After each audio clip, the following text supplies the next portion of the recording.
senin otağında misafir olmasının hikmetini mi öğrenmek istersin? Obanın içini oyan hain kocabaşın kellesini sana verdim diye bedelini anam ödedi. Bir de senden af dilememi mi istersin? Ana, kardeşim o keferelerin eline bırakmam. Sen de bizimle kal ana. Allah aşkına.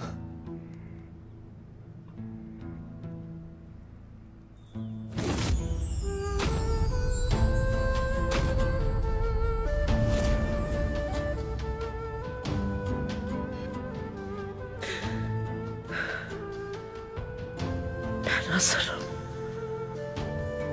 Hazırım beyim. Hepimiz ecelimize sürgünüz Hayme. Lakin bu otağın içinde yaşayanlar çok daha fazlasına sürgündü. Cihan devletine. Pes etmeye ne senin ne de soyumuzdan birinin hakkı yoktur.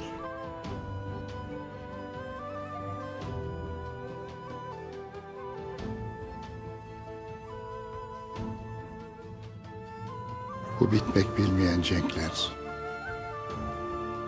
otağımızın içinden hiç eksik olmayacak. Ne senin ne otağı kadınlarının bir an bile tereddüte ve teslimiyete hakkı yoktur.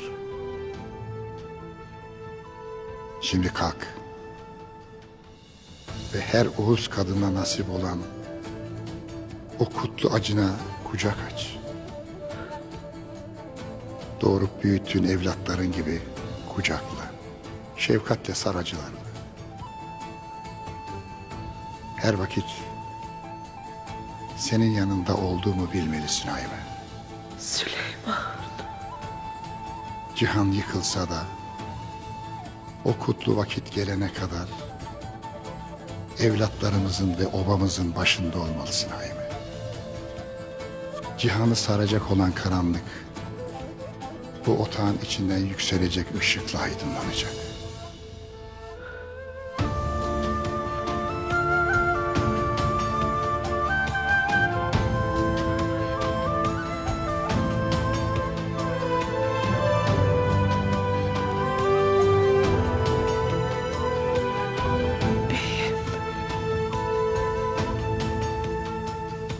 Beyim.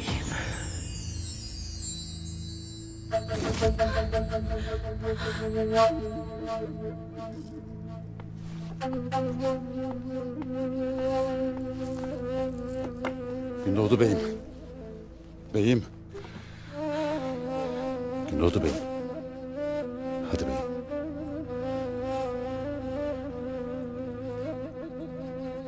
Hadi beyim. Hadi.